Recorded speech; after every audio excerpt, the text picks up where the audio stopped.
जय जय श्री राधे श्याम। श्री कृष्णाय वासुदेवाय हरये परमात्मने प्रणतक्लेशनाशाय गोविन्दाय नमो नमः। श्री कृष्णाय वासुदेवाय हरये परमात्मने प्रणतक्लेशनाशाय गोविन्दाय नमो नमः। श्री कृष्णाय वासुदेवाय हरये परमात्मने प्रणतक्लेशनाशाय गोविन्दाय नमो नमः।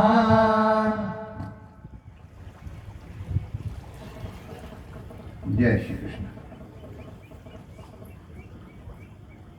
ठाकुर हमरे नमन बिहार, हम हैं रमन बिहारी के।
कोई भला कहो चाहे बुरा कहो, हो चुके रमन बिहारी के।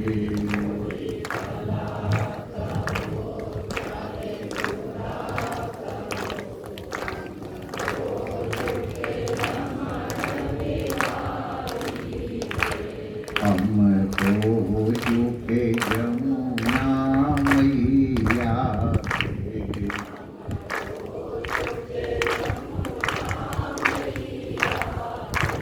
हम तो प्रेत गुरु प्यारे के।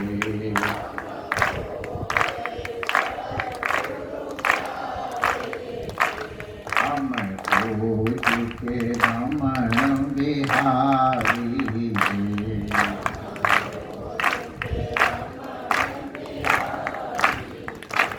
श्री रमन बिहारी लाल की जय।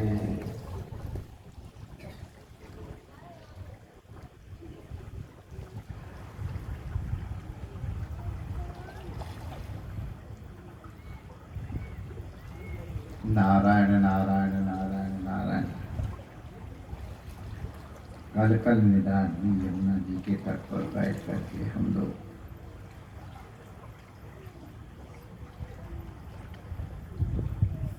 गुरु रूपणी भगवती और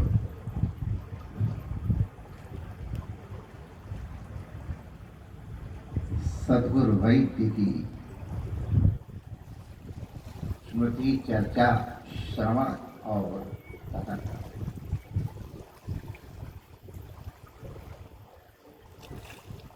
यद्यपि इस विषय पे कल चर्चा हो गई थी, कुछ विशेष जिज्ञासा हुई है, इसलिए इनको दूसरी तरह से कहने की चेष्टा की।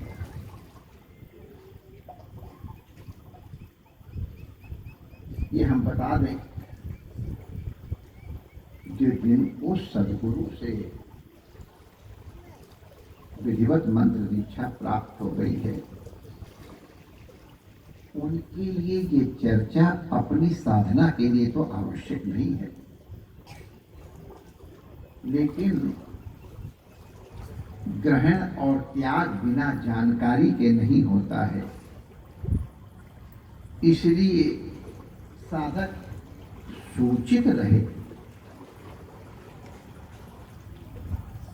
सावधान रहे,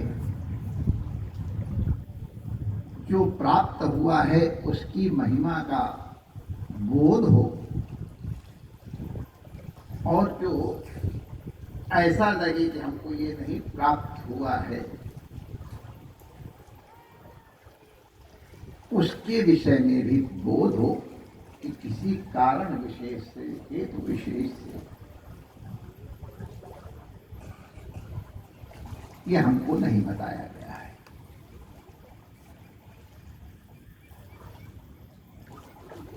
हम लोग पहले ये चीज अत्यंत सावधानी से सुन लें। सद्गुरु परमात्मा का परम अनुग्रह है।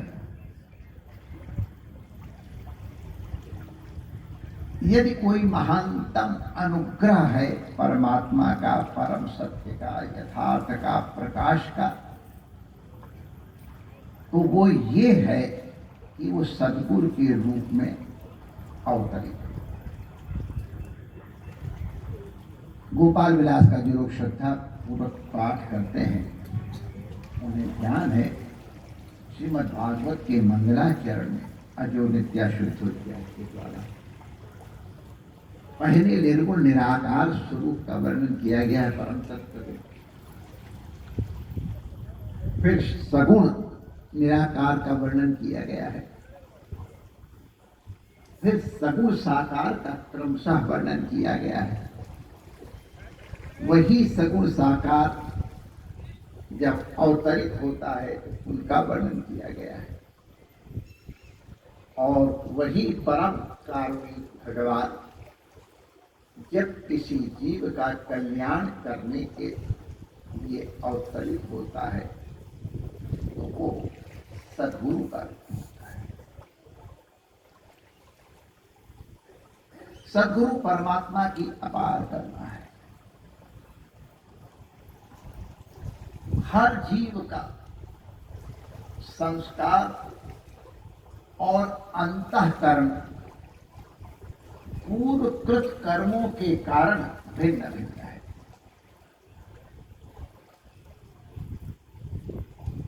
अतएव भिन्न अंतःकरण के अनुरूप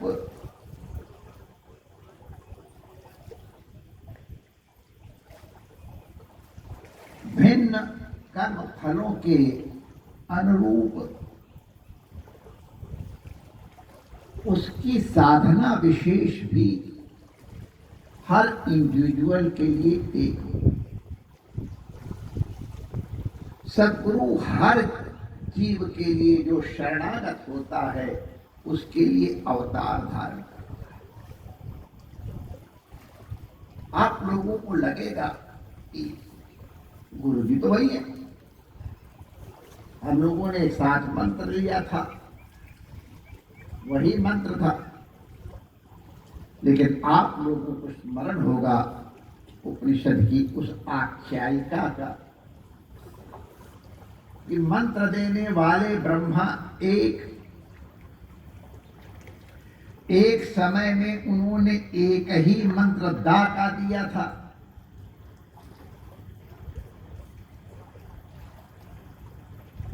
लेकिन तीनों उनके जो कृपा पात्र शिष्य हैं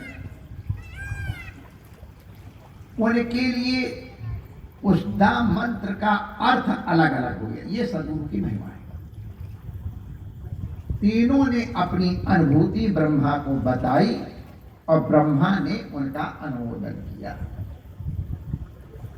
तो एक ही समय में एक महापुरुष के द्वारा दिया हुआ एक मंत्र विभिन्न अंतःकरण वालों के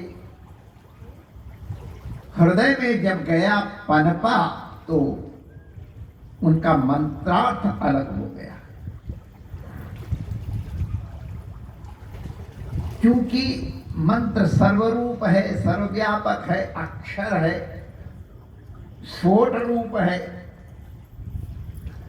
इसलिए अधिकारी के अनुरूप उसमें मंत्रात्मक शक्ति आ जाती है। हमारे काशी के बाहर एक महापुरुष रहा करते, बड़े अच्छे महापुरुष। उनके पास एक वो महात्मा थे जो देश के पास रहते थे, उसके पास 3 दवाइयां थी, वही देते थे।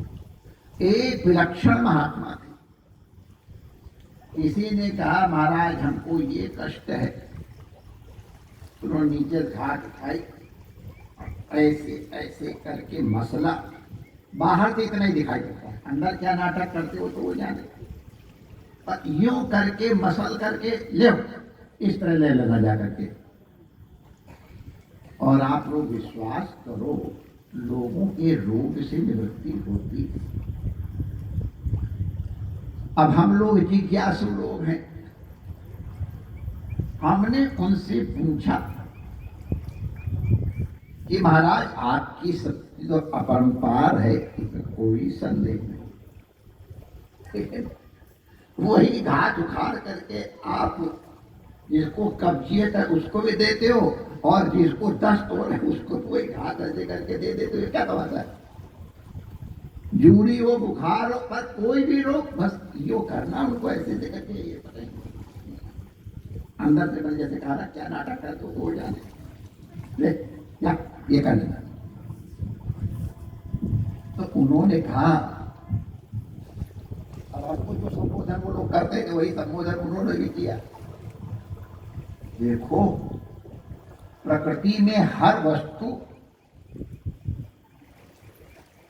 परमात्मा का ही रूप है, परमात्मा का ही अंश है, परमात्मा की सामर्थ्य वाली। हर वस्तुओं में हर वस्तु है। हमको सदगुरु की कृपा से, भगवान के अनुग्रह से ये भान हो गया है। हम जब किसी रोगी के रोगों का लक्षण सुनते हैं तो उस वनस्पति में और ये प्रार्थना करते हैं कि आप इसमें से इस तत्व को विशेष रूप से प्रकट कर दें, माने दूसरों को गौण और इसको मुख्य रूप से प्रकट कर दें। हाइड्रोजन है ही है, केवल प्रकट ही तो करना है, मक्खन तो है ही है, प्रकट करना है। तो कहते महाराज हम यही करते हैं, हम औषधि प्रकट कर देते हैं इसमें, क्योंकि इसमें औषधि है, औषधि के गुण हैं, वो प्रकट हो जाते हैं। तो हमको लगा बिल्कुल सही बात है। केमिस्ट्री वाले सब विद्यार्थी जानते हैं, पीरियाडिक टेबल में जितने भी तत्वों की परिगणना हुई है, तो 100 से ज्यादा है, वो सबके सब वर्चुअली एक दूसरे में परिवर्तित किए जा सकते हैं। हाइड्रोजन 1 वाला है, उस हाइड्रोजन में हम कुछ परमाणु प्रोटॉन्स डाल दें, कुछ इलेक्ट्रॉन्स डाल दें और वो दूसरा तत्व हो जाएगा। मरकरी या लेड में से कुछ तत्व निकाल दें, कुछ डाल दें, सोना हो जाता है। ये तो हम लोगों ने प्रत्यक्ष ही देखा सुना है। तो तात्पर्य कहने का क्या है कि संसार में प्रत्येक वस्तु एक है, संसार में प्रत्येक ऊर्जा भी एक है, अभिन्न है। अभी हम ध्वनि से बोल रहे हैं, ध्वनि ऊर्जा हमारी इस तमाशे में जा रही है, मैग्नेटिक एनर्जी में बदलती है, फिर इलेक्ट्रिक एनर्जी में बदलती है, और आप लोगों के पास पहुंचते पहुंचते ये साउंड एनर्जी में परिवर्तित पुनः हो जाती है। वही एनर्जी है, कभी साउंड, कभी मैग्नेटिक, कभी कुछ और। थर्मल पावर स्टेशन में हम उष्णता से बिजली पैदा कर लेते हैं। जब ठंड लगती है तो इसी बिजली से फिर उष्णता पैदा कर लेते हैं। तो जितनी भी ऊर्जाएं हैं इंटर कन्वर्टेबल है, माने एक दूसरे में परिवर्तित की जा सकती। जब पहले दो, हमारे यहाँ तो नहीं, लेकिन पहले 20s तक या और थोड़ा पहले तक, माने 1920s, तब तक मैटर और एनर्जी दो अलग अलग एंटिटी मानी जाती थी। लेकिन जब एटॉमिक फ्यूजन हुआ और ये जब पता चला कि matter could be converted into energy, matter को ऊर्जा में परिवर्तित किया जा सकता है, तो उसी तरह थ्योरेटिकली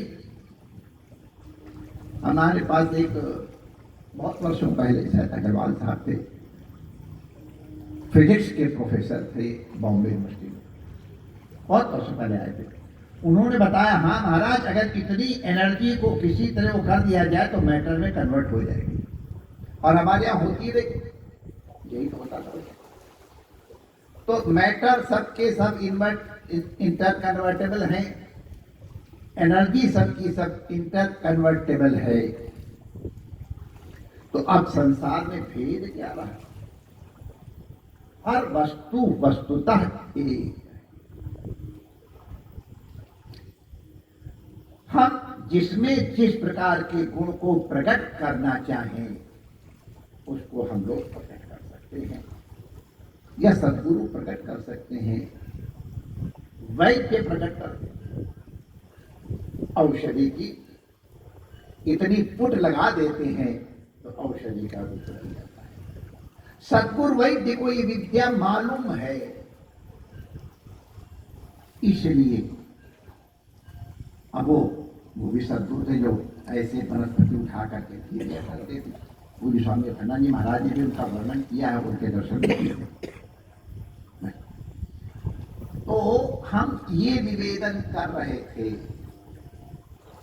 कि कोई भी शब्द अमंत्र नहीं है, हर शब्द में मंत्रात्मक शक्ति निहित है। उसे प्रकट कैसे? उसी प्रकार हर वनस्पति औषध है, उसका प्रकटीकरण कैसे? उसी तरह सद्गुरु को मालूम है कि अयोग्य शिष्य नहीं होता है,